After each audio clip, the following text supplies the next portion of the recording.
Quiero presentar al amigo, mon ami Adlen Ksentini. ¿Cómo se va? Él trabaja en EURECOM, en Sophia, Antipolis, en Francia, y es orador distinguido de la Sociedad de Comunicaciones de IEEE.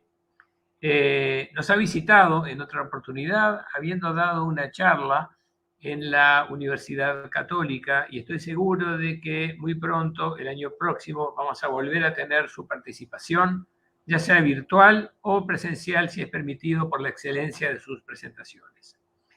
Tiene un doctorado en Ciencias de Computación de la Universidad de Cergy-Pontoise, no sé si se pronuncia así, y desde el 2016 es profesor del Departamento de Sistemas de Comunicaciones de EURECOM, en proyectos tales como 5G, slicing, software defined networks, tráfico, etc. Es autor, bueno, no alcanzan las páginas para navegar, del Google Scholar, 32 journals, 20 magazines, 155 publicaciones en IEEE Explore, numerosas conferencias, GlobeCom, etc. ICC, su especialidad es justamente 5G, Cloud Computing, virtualización, calidad de servicio, tráfico de telecomunicaciones, SDN, y justamente nos va a tratar de un tema foco de su especialidad. Con esto, Adlen, you will speak in English, I know, and somebody wants to hear your translation has to go to the channel in Spanish. So you go ahead, the floor is yours. Thank you very much. Merci bien. Okay, hi Gustavo, how are you doing? It's been a long time, so it's very Yeah. I'm very happy to see you again, even virtually. Yes. Okay, do you see my screen? Yes, sir. Yes. Okay, great. So, merci beaucoup, Gustavo. I will switch to English. So, first of all, I would like to thank you, Gustavo, for the invitation. Last time I really enjoyed being with you in Montevideo. So, I hope that in the future the things will go better and I can come back to visit your beautiful country. As introduced by Gustavo, well, I'm Adlen Ksentini. I'm a professor in EURECOM. EURECOM is a research institute and an engineering school, mainly focusing on ICT and research related to communication systems, security, and more recently with data science. I'm belonging to the communication systems department, and it's my pleasure today to speak about some research activity that I've been doing since I think 5 years. So I guess the initial work that I have presented, I think 3 years ago or 4 years ago in Montevideo. So now it's going to be more mature. So you will see more advance on the topic that I have shared with you that time. So today I will speak about a new trend, which is zero-touch management and orchestration. Yeah. So I was saying that I'm Adlen Ksentini. I'm professor in EURECOM, which is a research engineering research center and engineering school in the southeast of France, close to Italia. So my research topic, as Gustavo mentioned, are mainly on network softwareization, 5G, and now we are speaking about the road to 6G. Today, I will present a recent work on zero-touch management and orchestration of network slices in 5G and beyond. This work, I would say, this is a mature work regarding what I have presented in Montevideo, I guess, 4 years ago, when we started to speak about 5G. Okay, so just a reminder about what is 5G. 5G, as you may know, is starting to be now commercially deployed. And 5G is not just like, I would say, an evolution that we have seen before between 2G, 3G, and so on, where we are seeking mainly for higher data rate. 5G is a new system that allow to enable a fully mobile and connected society, in the sense where we are not just running about numbers like increasing only data rate, but we are looking to a new infrastructure that allow to host application that comes from a vertical industry, so like IoT, autonomous driving, entertainment, and so on, where the objective is to host all these applications. So as I said, 5G is starting to be commercially deployed, but still we are not at, I would say, taking the full advantage about 5G. Even though we are not in the sense everything has been deployed, people are starting to speak about 6G. So 6G, according to what people are discussing here and there, research community, industrial people, and so on. So we started to build what is 6G. So according to definition from Ericsson, because there are a lot of the definition that are available. So if you go in the internet, just type Google 6G, you'll get a lot of, I would say, definition. But for my side, I would like to focus on more what Ericsson have in mind, because I found it very interesting, where 6G could be related to 4 key pillars.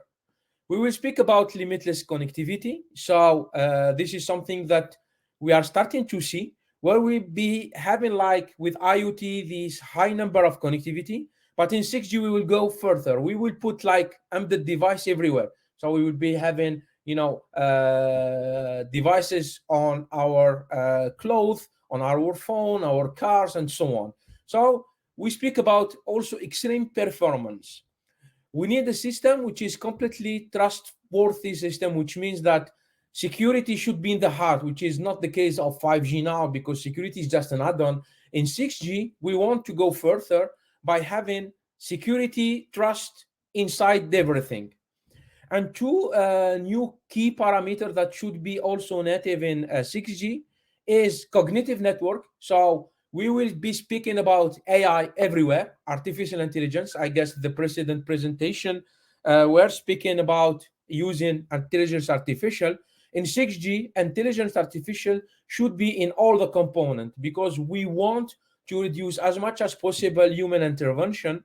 And we will speak about a real, I would say, convergence between computing and networking, where we'll be speaking about network-assisted cloud, which cloud will help networking, and networking will onboard some kind of cloud function. So this is something that we started to touch with what we call edge computing. So I wanted just to give you some picture about what is 6G in terms of extreme performance. In 6G, we will speak about services that I would say we have seen in movies like Star Wars.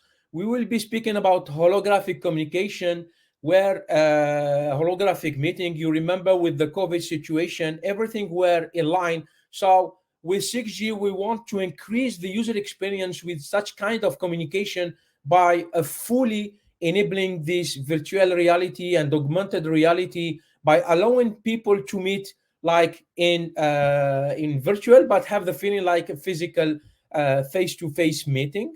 And of course, we are speaking about autonomous driving, where we will be having a lot of sensors and lidar and so on.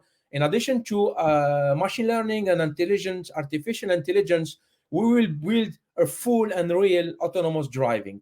So all these kind of application and services, of course, will put more pressure on the network by going to this extreme performance.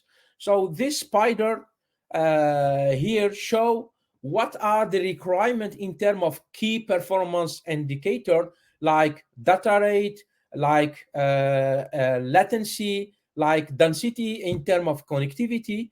So in clear blue, we have 5G requirement. So 5G requirement, for instance, need specify 1 milliseconds of latency at the radio access, and around 20 gigabits of peak data rate, and 100 megabits in terms of average data rate.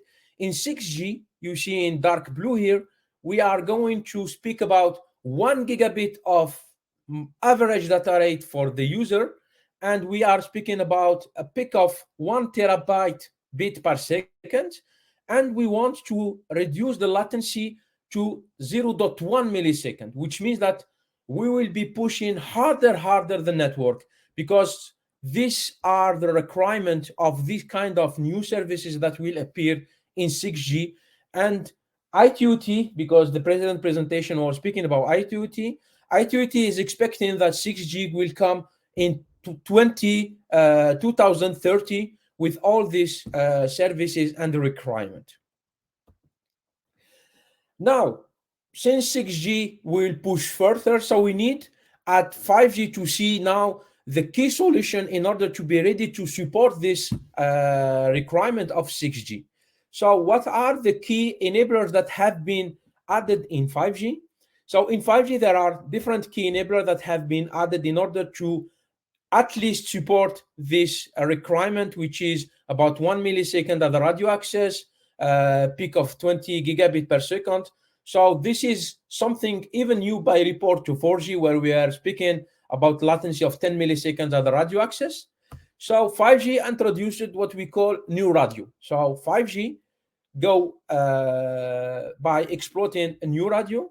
So in 5G, these new radio are more larger in terms of bandwidth and use a higher frequency band. So we were speaking about millimeter waves, which allow us to reach this gigabit data rate in terms of this application that require high data rate. So for this type of application that I would say require high data rate, we speak about what we call enhanced mobile broadband connectivity or services. Another specific for new radio for 5G is the flexibility of the lower layer. I will not detail them, but in 5G we introduced the notion of numerology, where we reduce the slot time in order to schedule user, which allow to reduce the radio access latency. And here we are speaking about services that require low latency, and we classify them in 5G into the ultra reliable low latency communication services. So we can speak about autonomous driving that require low latency. We can speak about Industry 4.0 like robotic communication and so on. And another key feature that 5G has bring to table is what we call network softwareization, and more particularly network slicing. So what is network softwareization? So network softwareization is, I would say, topic and something that appears 10 years ago when we started about speaking about software-defined networking, where we are no more speaking about hardware that are dedicated for control plane and data plane. We are separating the two purpose into control plane function and data plane function. The second component of network softwareization is network function virtualization, where the objective is to move most of the software from dedicated hardware in order to run on top of virtual machine or a container inside the cloud. And of course, the third component, which are very important for this network softwareization, is what we call cloud computing and edge computing. That is something that I'm sure that you are familiar with the Microsoft Azure, AWS from Amazon, and Google Cloud. So these three components has created what we call allowed the creation and enabling of network slicing. So what is network slicing? So network slicing, as you have seen in 5G, we have different services, and we have services that require high data rate, and we have services that require low latency. So we see that they are requiring like heterogeneous requirement, which is difficult to achieve by having one network for everything. So network slicing allow the creation of what we call virtual network that are tailored to the application. So we will create like a temporary or a more duration network, virtual network, mobile network, because we are speaking in terms of software, where we deploy the software on demand, and we create this network slice. So this network slice will satisfy, for instance, enhanced mobile broadband by focusing mainly on increasing the data rate. And one another slice could be dedicated, for instance, for low latency, and the objective of this network slice is to reduce latency. So this is something that enables these new services in 5G, and then we believe that this is something also will remain in 6G, because you have seen that 6G, we will be having more diverse services and applications that require higher data rate, more low latency, and so on. So we will be having like a network and virtual network dedicated for enhanced mobile broadband, where the component of the network are created specifically to this type of services.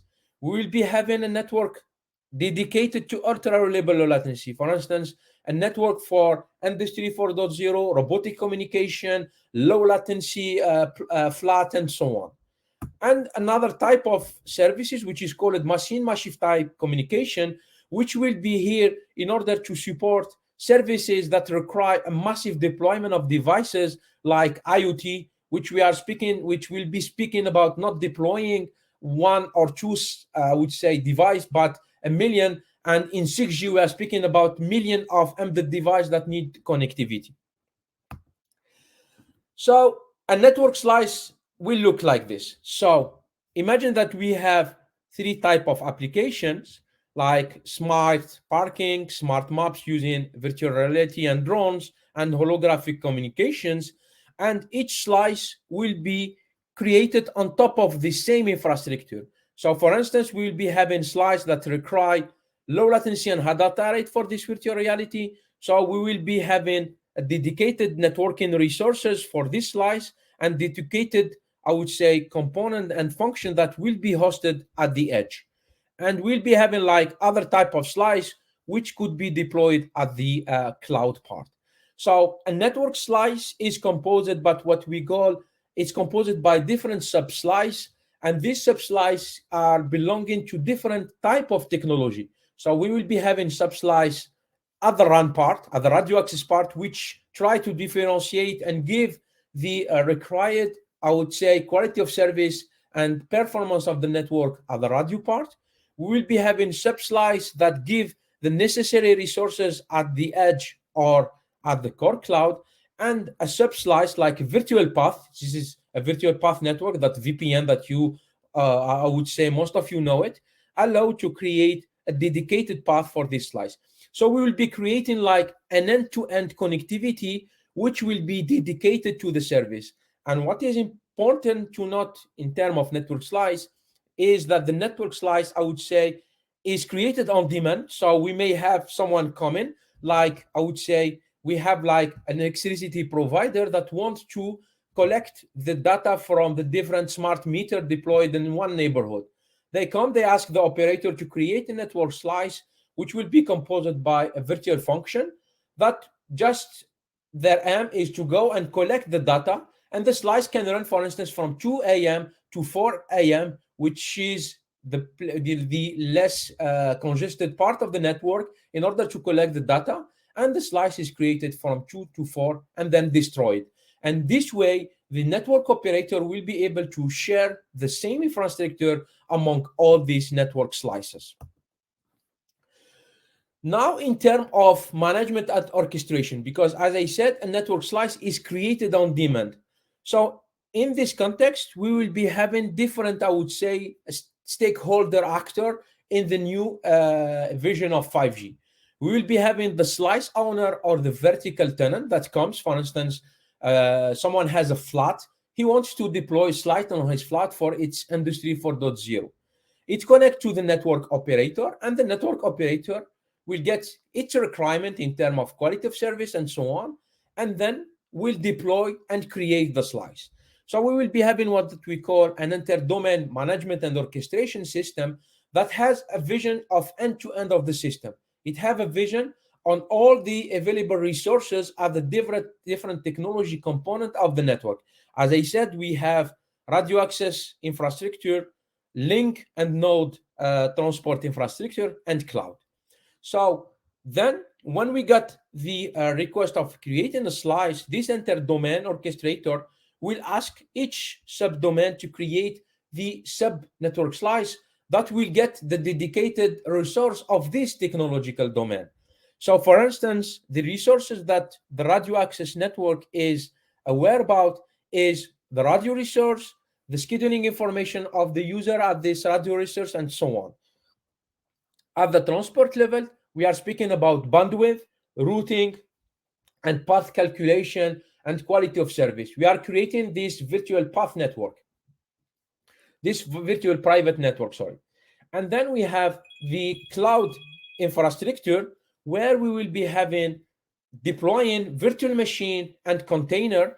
And there we are speaking about the dimension of CPU, how much CPU I will give to this virtual network function, how much memory I will give it to this function, what is the quality of service of the virtual link, and so on. So you see the picture. So when we'll be having slice, the orchestration and the management will be very, I would say, complex, because we need to manage radio resources, we need to manage network and link resources, and we need to manage CPU and networking and computing resources. Because when we deploy a network slice, the network slice is a software, it's a fully on software, only the radio part which will be not software. And then we need to achieve the same performance, because if someone wants to have 10 milliseconds of latency, we should be able to enforce this and ensure 10 milliseconds of latency. So this kind of dimensioning these resources are very difficult. So in terms of life cycle of network slice, as I said, the network slice has a life cycle. First, we need to prepare the slice. We need to define how the slice could be, what are the resources that we need to deploy inside the slice, what are the virtual images of the application that run on top of the slice. Then we have the instantiation and configuration, because we need to instantiate the resource. When you have a virtual machine, you cannot say, okay, I want my virtual machine up. We need to upload this virtual machine into the data center. Then we start the instantiation. Then we will be having the runtime, which is very important, which comes the management and orchestration, where we should be able to see what is happening at that network slice. What are the problems that the network slice may face? So we need supervision and reporting, which means that we need monitoring in order to understand what is happening at the slice. And of course, at the end, the decommissioning. So as I said, the preparation part is the important step, which allow the tenant or the vertical or the slice owner to define the communication service. What are the components? So the tenant will define what type of slice. Is it ultra-reliable low latency slice? Is it an enhanced mobile broadband slice? Or is it a massive machine type communication slice? List of user equipment that should be participating to the slice, because at the end of the day, we need user equipment, radio equipment that connect to the slice in order to take benefits from the service. The list of what we call a virtual network function, which are composing the slice. Virtual network function are all the function and application that are needed by the slice and that run in the cloud or the edge. We can mention routing, IDS, intrusion detection services, and other type of application like web server or a broker or any services that allow to create the end-to-end service. We need to indicate the covered region. Imagine, come back into the scenario of an electrical provider. We need to collect data only from one neighbor. So then we need to define the place and location. And of course, the requirement in terms of quality of service. So what is the supported latency, the minimum throughput required? And this will be generating what we call a network slice template. It's like a blueprint that allow a system to automatically deploy and instantiate the slice. So this is, for instance, an example of this network slice template. You see the name, the status, the provider, when the slice start, and when the slice will end. For instance, these are the part describing the radio access parameter, and here we are speaking about latency. So this template is no more than like a JSON file. Now the life cycle of network slice, and this is the most challenging part. So here we are speaking about orchestration and management, which comes to the deployment of the network slice component on top of the infrastructure. How we deploy it on demand. We need to deploy on the radio part, on the cloud part, on the edge part, and manage the life cycle of the slice. Because if we deploy slice, we need to manage, we need to monitor it, we need to supervise how this slice is working and report this information in order to act if I am seeing a deterioration of what would say the KPI performance and so on. So I'll come back into this picture. This is the picture where all this orchestration and management. And let me speak now, what are the challenge? What are the challenge in terms of this orchestration and management? As you have seen, each technological domain use its own tool to orchestrate and manage the resources. For instance, the radio access manage radio resources. So it has its own tool to manage these resources. If we go for cloud, we are using like OpenStack or other tools to orchestrate and manage this virtual machine or container in terms of Kubernetes or OpenShift. We are managing containers and so on. And these two are completely different. So each one is using its own tool. In the near future, in 5G and in 6G, as you have seen, we'll be having a lot of services running in parallel. So which means that we'll be having a high number of running slices. We'll not be having only small number, but we'll be having like 1,000 or more slices running in parallel. So we need to be efficient in terms of managing their life cycle. So going to this life cycle management, we'll be having a lot of objects to manage. We'll be having to manage radio. We'll be having to manage CPU consumption. We'll be having to manage radio links. We'll be having to manage quality of service and so on. You know that human intervention is something that may lead to critical situation. Imagine, because we know that we need to configure and so on. So human may do errors. So one of the objective and one of the challenge is to reduce as much as possible this human intervention, and of course decrease the time of reaction. If I see something wrong with my slice in terms of performance, I need to react very quickly, because in terms of, if I take critical services, for instance, if I am in Industry 4.0 and I have robot communication, if I have degradation in flame or latency, the flat stop, and this is a lot of loss of money for the flat, and this is impossible to sustain in terms of performance and in terms of connectivity. So then the solution comes, this zero-touch service management. Zero-touch service management aims to enable largely autonomous network, which is capable of self-configuration, self-monitoring, self-healing, self-optimization. So a lot of self. So which allow to reduce as much as possible human intervention. So therefore, though there is no magic, what the tool that we need to use in order to go toward this zero-touch service management is the usage of machine learning and artificial intelligence. In the precedent presentation, you have seen, even I didn't understand all the Spanish, but I get some word. You see that ITUT is pushing toward using more and more AI. And here, this is a good concept and good place to use AI in order to ensure this zero-touch service management. So this zero-touch service management will track what we call the FCAPS of a network management process, which are fault management, configuration management, accounting, performance, and of course, security. Now, how we can bring into table, how we can introduce this AI and machine learning in the context of network slice management. Let me bring these two together. So as you have seen before, I was speaking about radio access, core network, and transport network, and so on. Transport network, now we are using SDN controller, switches, and the infrastructure where we run the cloud. So all these components are what we call an assistant system, because we will assist them and help them to ensure this FCIPS. So each domain in its own will ensure its own FCIPS. So with three main components to allow this machine learning and AI in terms of network service management. So first component is what we call monitoring system, because when we speak about AI or machine learning, we need data. So most of them are data driven. So we need to collect data. So the first part is the monitoring. We should be able to monitor and measure all the network performance and so on.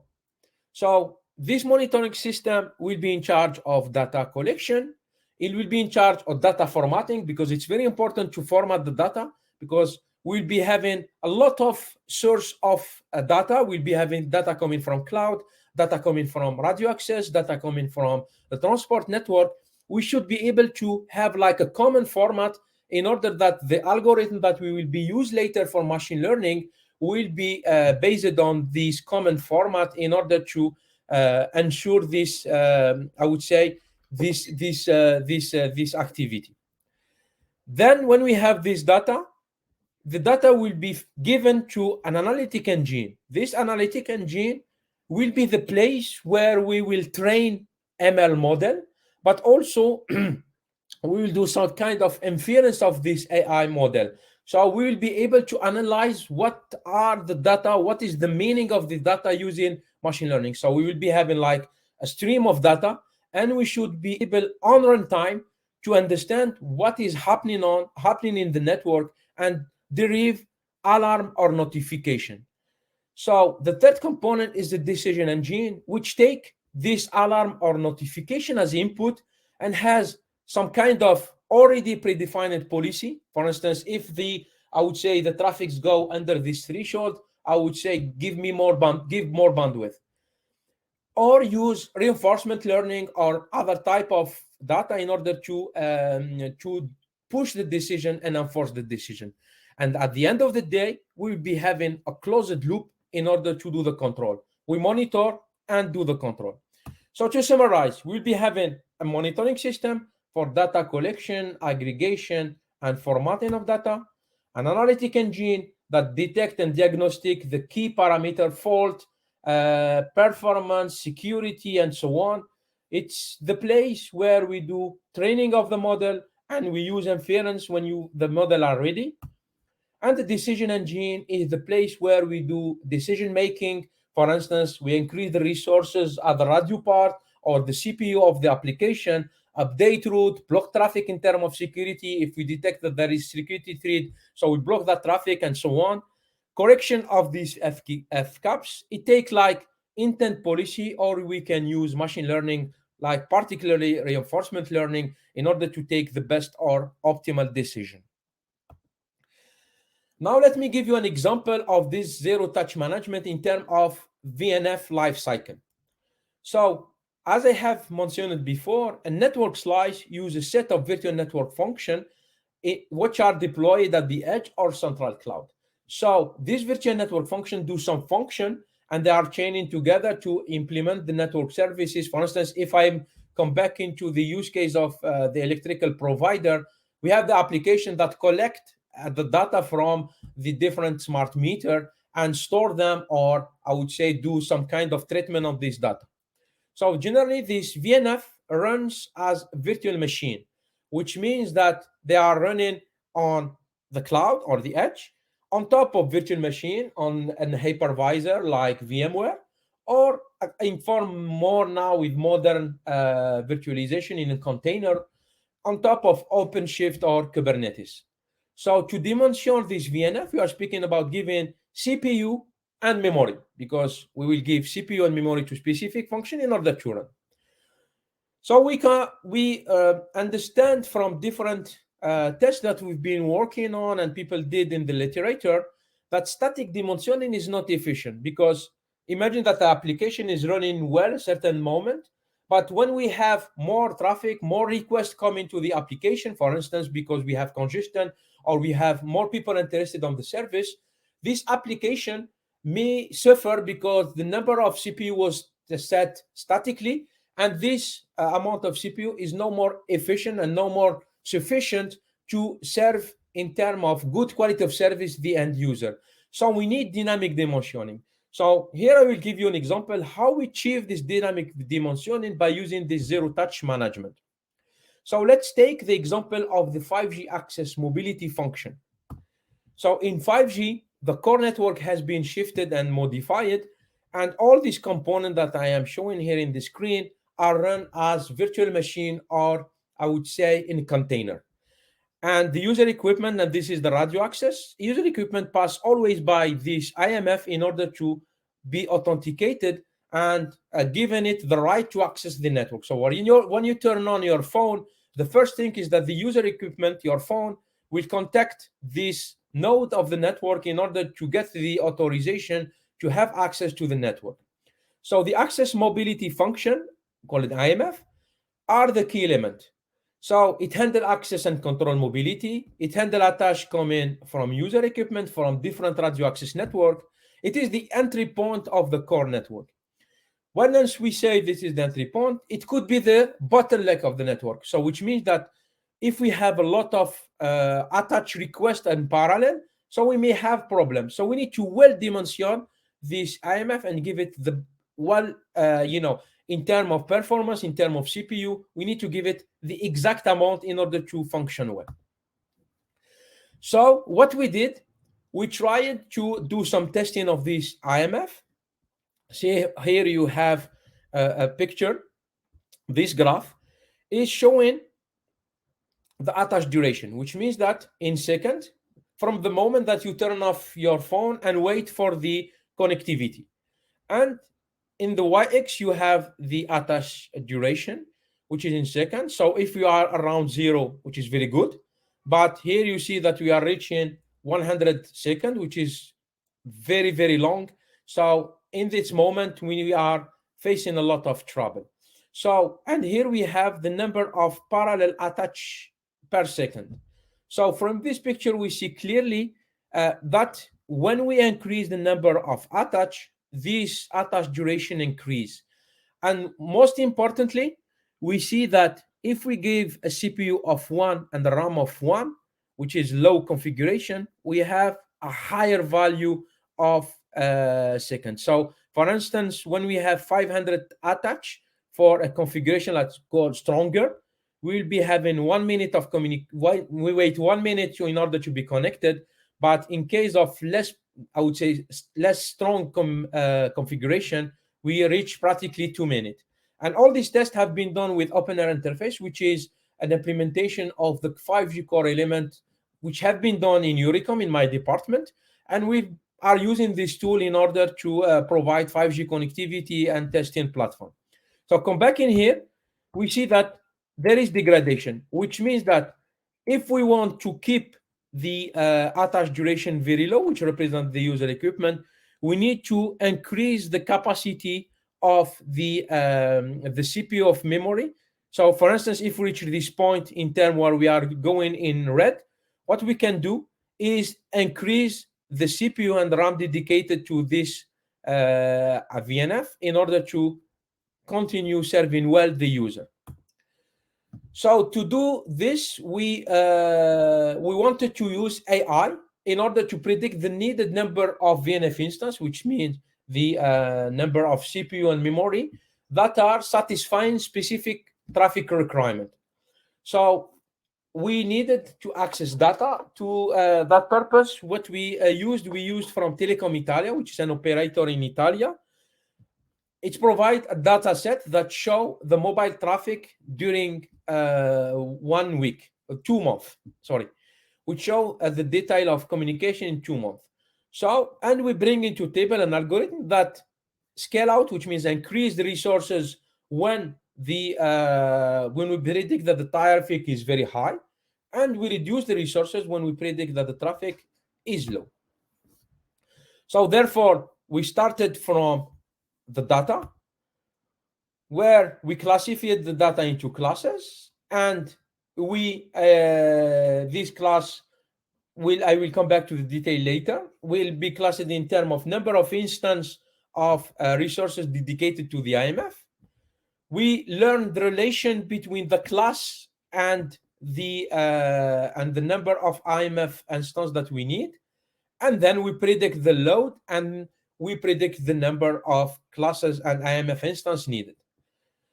So what we did in the training part, as I was saying, we classify the traffic load. Let's say that we classify the traffic load into n classes, and the classes are classified between 2 values, which means that the number of attached by request per second, and this interval represents, for instance, a traffic load.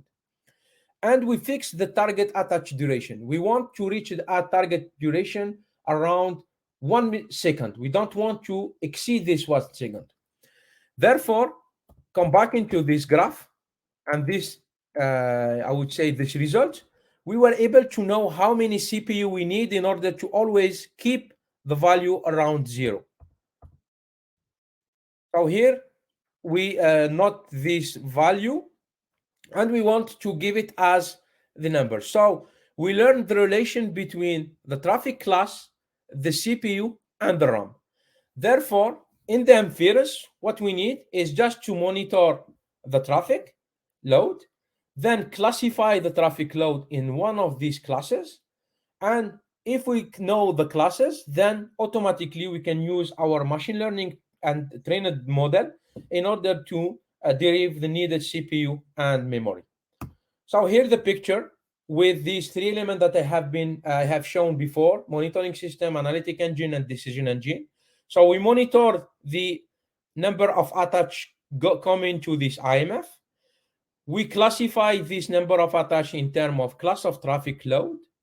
Then this DE, we use this training model in order to understand how many CPU and RAM we need. And this DE will request the orchestrator of the cloud to give me exactly this CPU and this RAM.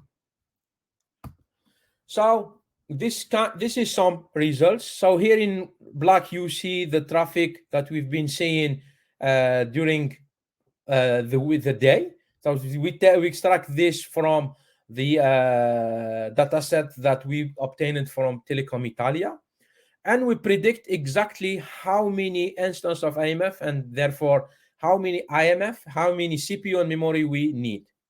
So we compared this. So we used a recurrent neural network with LSTM because we need a prediction and classification.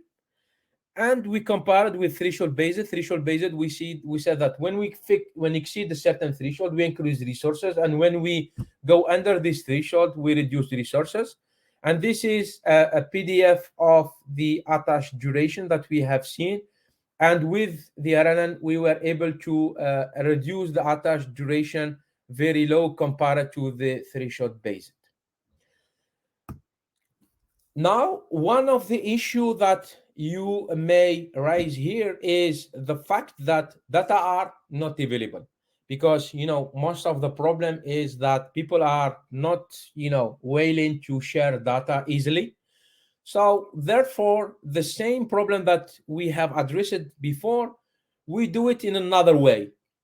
Since data is like the key problem, we can use a new technique that comes from machine learning, which is called federated learning.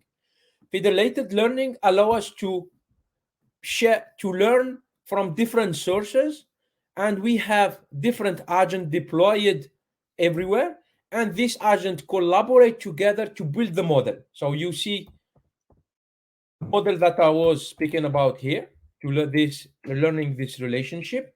We did it here centrally. But in the federated learning, we learn it in collaboration. So each agent here has its own data, so it doesn't need to share the data, but they use all their own data, and only the weight of the model are exchanged. So if we are doing, for instance, gradient descent or something like this in terms of optimization of the model, just the weight are exchanged, and this central element recompute the new weight and distribute to this agent in order to be corrected. So at the end of the day, after several iterations, we reach the same model accuracy by doing this federation learning. So here we have a comparison between federated and centralized, green and red, and we see that the term of prediction, we are practically having the same performance. So therefore, data is no more problematic in this case. So far I have been showing the zero-touch management of VNF in case of we need data and we need to train supervised model. Now let me go for another example, which is about self-configuration of a base station. For those who know, the radio access network could be divided into time duplex or frequency duplex. Time duplex is a division of the radio into uplink and downlink. So in term of temporal division, we have slot time here, and this slot time are divided into downlink and uplink. So some part of the spectrum will be dedicated for downlink data, and some part will be dedicated for uplink data. And the configuration is about how much downlink slot I will give for downlink traffic and uplink. In 4G, it was fixed, but in 5G, it started to be flexible. So I can configure how much slot I give in a downlink and how much slot I can give in uplink in a dynamic way. So because in 5G, we are no more speaking only about broadband connectivity, where the objective was mainly downlink because people are using Facebook or YouTube is only downloading stream. But in 5G, we'll be speaking about traffic, and even in 6G, that generate more uplink than downlink. So for instance, sensor generate more uplink. Virtual reality generate a lot of uplink because all the rendering is done by a server which is located outside the network. Therefore, we wanted to have like a self-configuration base station that configure this, I would say, distribution and pattern of uplink, downlink in a more dynamic way using reinforcement learning and learning on the experience. So this will allow us to adapt to the type of traffic, for instance, UAV traffic, virtual reality traffic, and so on, and allow us to do like what we call a plug and play G0B. We deploy the G0B, and the G0B is intelligent enough to find the exact configuration that satisfies the traffic. So therefore, we define here an algorithm that automatically find how many slots I will dedicate for uplink and how many slots I will dedicate for downlink. So this one will be based on deep reinforcement learning that detect this. So its functioning is, I would say, simple in terms of functioning, but not in terms of algorithmic, of course. We need to monitor the uplink and downlink traffic, and automatically we derive the number of uplink and downlink traffic. The deep reinforcement learning should be quickly reacting to any change on the uplink in order to reduce human intervention and ensure this zero touch. So this is a picture. So how it works? So you know that the user equipment, when they want to send an uplink, they inform the base station that they have traffic in uplink. So we can know how many data they have in their uplink buffer. And the downlink pass by the base station, and we know the downlink buffer. So this information are monitored by the monitoring system, and the reinforcement learning have a state that correspond to downlink buffer and uplink buffer. According to this state, it has been trained in order for this type of state to derive the optimal uplink and downlink. Here we are using DDPG, which is deep deterministic policy gradient, because here the action are continuous in time, because we are given a percentage of resources in uplink and downlink, and the action is percentage of uplink and slot, and the base station adapt itself to the traffic, which means if I have a change in the traffic, if I have more uplink, this algorithm automatically detects that there is a need for more uplink slot, and then do the action, and this base station change the configuration. Of course, I will give you some results here. So we have here two figures. We focus mainly on the buffer overflow. So the green and red, you should see the percentage of the buffer, and the blue you see here, the cumulative of number of buffer overflow. How many times we get buffer overflow, you can see it from here, and how many times we keep the buffer low. So we achieve only 1 or 2 times we get buffer overflow with our algorithm, in order which show that we were able always to anticipate and ensure optimal functioning of the G0B. And in terms of arrival traffic, so here we changed the arrival traffic, and here we changed the configuration in terms of number of slot. Of course, higher we increase the number of slot, higher will be the data rate, but this number of slot depends from the bandwidth. So not all the operator can get, for instance, for 100 megahertz of bandwidth. Some will deploy with 40 megahertz of bandwidth and some 20 even. But this show that the proposed algorithm is always able to keep the percentage of buffer overflow very low, which means that we are not missing packet. Now, having done with the part of zero touch management, now let me show you that network slicing is starting to be a reality now, and we already have like test bed and facility that support 5G. So let me speak about EURECOM facility. So this is our building in Sophia, Antipolis, in the south of France, close to Antibes. So we deployed the 5G connectivity on top of our main building. So we have two antennas. We have a 20 megahertz, unfortunately, of bandwidth. This is what the regulator gave us. And we have a cluster of container based on Kubernetes and OpenShift. And we are deploying 5G connectivity outside using the new radio based on open air interface. So we are able to support several services like enhanced mobile broadband, because we will be soon delivering the millimeter waves band, and we are supporting low latency and so on. So we created all an ecosystem here that allow people to test their use case and scenario by running a network slice on top of our facility. So this is how this facility looks. So we have a web portal, because you remember we have the slice owner or the vertical. It comes, define the resource that it needs, and then these resources will be deployed on the 5G facility. So virtual images will be deployed on our cluster based on Kubernetes and OpenShift, and it will be connected to the core network of 5G and the radio access network based on open air interface. So I will show you a small demo. So this demo show you how we can deploy on-demand network slice on top of the facility. And here we will deploy an application that monitor a flying of the drone. So here you have an image of this application.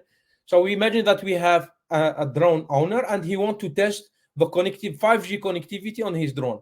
So he deployed the slice on top of the infrastructure, and you see the drone flying, and we get telemetry information from the drone, like for instance the altitude, the radio information, the channel quality, and how much latency is experiencing. So this application is in context of project called 5G drone. So we collect, as I said, radio quality from the drone, and also what we call telemetry that show the position of the drone, altitude, and speed. So this is how the application looks like. It's like a microservice application, which is composed by 3 components that will be deployed as VNF in the cloud.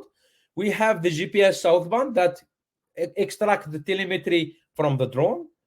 And we have a northbound that display this interface to the end user. And both of them are connected to database in order to extract the data. So the data will be saved in the database in order, for instance, later to be analyzed by the user to see if the latency is correlated with the radio quality and the altitude is not impacting the performance and so on. So this is how it looks like. So now let me show you a demo. So of course I have a recorded video. So first the user will go to this portal and create the trial and the slice. So define when the slice will start and when the slice will end.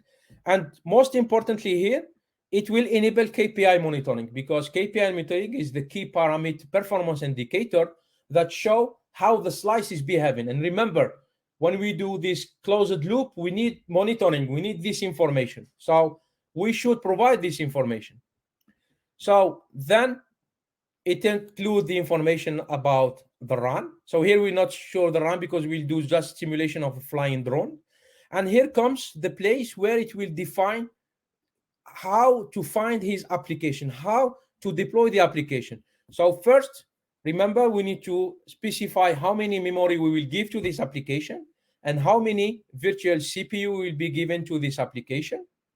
So here, for instance, we'll deploy the application of the southbound part, and we will define how and where the application is sitting. So there are different ways to do it. For instance, here, the application is at the gate, which means that our platform will go fetch the application, compile the application, and then deploy the image of the application. And here we can add some kind of configuration information that are needed by the application, like the credential and so on. And what's important also is the port that need to be exposed by the application. For instance, here, the application need to expose a port to the drone network. So we call it mobile. So we can say the number of the port that you need to be exposed to the application, the type of protocol, and the direction where it will be deployed, which means that the application will be exposed to the mobile network. So there is this manual deployment, but I will not. We can do it by providing a file. So for instance, here we will provide the file or the blueprint that I have been speaking about. And now we see that we have three applications that have been described in the file. The northbound API that display the application, the southbound API that get the information from the drones and the database. And then we submit, and then we send this network slice template in order to create the slice. So the slice will take some time because we need to fetch the image, compile them, and onboard the image.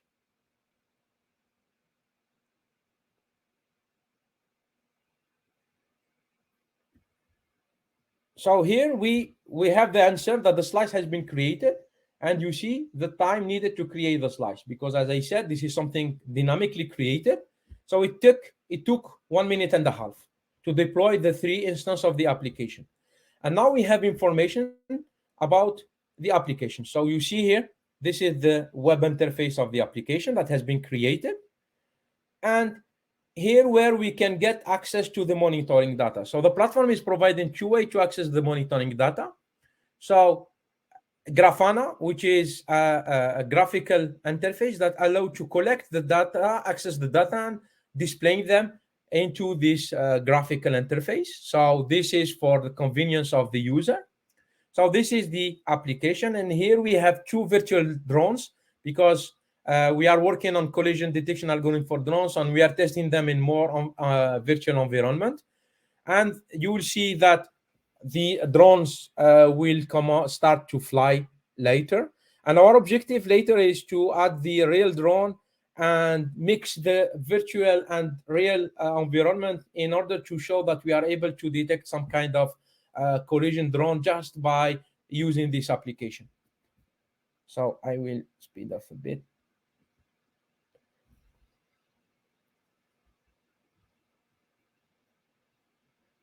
So here we will be starting to have the collection of the data. So you see that we're starting to have first point.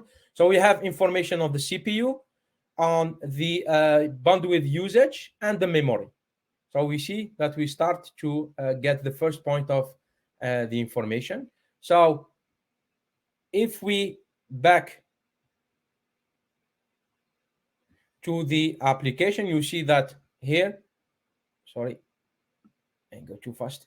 Here you see that this is the drone, how they are flying and their, their path. And here we can have, you have seen that there may be a collision. So there is another way to collect, as I said, the data by using a broker, which means that here the user can get directly the raw data.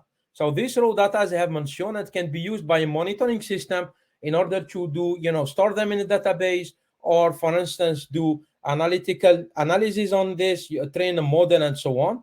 And you see here, the data is formatted. So we have, for instance, here you see that the application is the database, and this is how many packets it's sending per second. And you see here the number of packets sending on average. And here it's byte per second.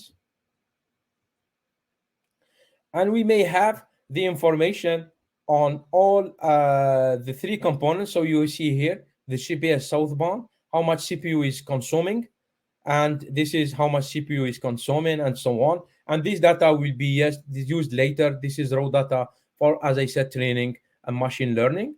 So if we come back to the Grafana, we see the same data, but in more human-friendly, and user can see them here. So I will go here. For instance, we want to stop the slice. It's easy. We go to the portal, we stop the slice. So the slice will be automatically stopped.